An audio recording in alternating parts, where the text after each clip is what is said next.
Якутскэнерго и дочерние общества завершают подготовку к зиме. За лето был проведен запланированный ремонт оборудования, заменены тепловые сети, проведена реконструкция ряда объектов. На финишной прямой завоз топлива в отдаленные районы.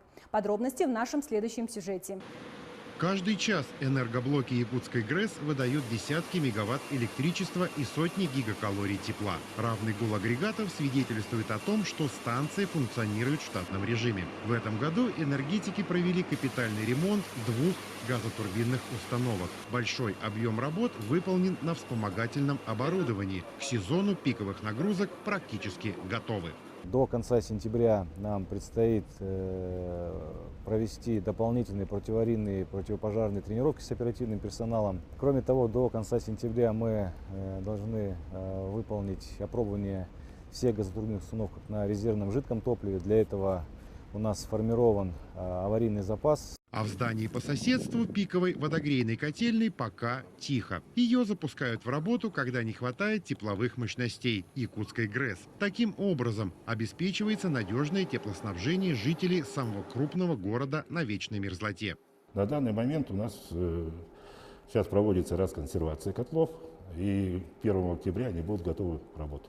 Вообще оборудование очень хорошее, современное, работает вообще отлично. Ну, будет минус 70, я думаю, проблем не будет в городе тоже. Еще один поставщик тепла в столице республики, Якутская ТЭЦ, тоже подготовилась к предстоящим морозам. В это вложено свыше 300 миллионов рублей. Отремонтированы турбина и паровой котел. Проведена модернизация водогрейного агрегата. Работы коснулись не только оборудования станции, но и тепловых сетей, как магистральных, так и квартальных. Завершаем ремонт квартальных сетей, а это 16 километров тепловых сетей.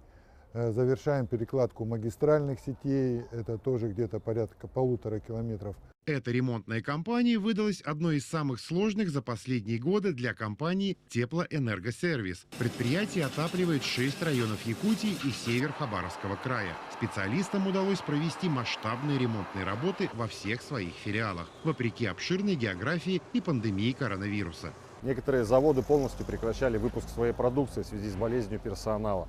Поэтому сроки ушли довольно-таки серьезно вправо. Значит, и второе, это большая проблематика была, это, как все знают, это очень большой резкий скачок цен на металлопродукцию.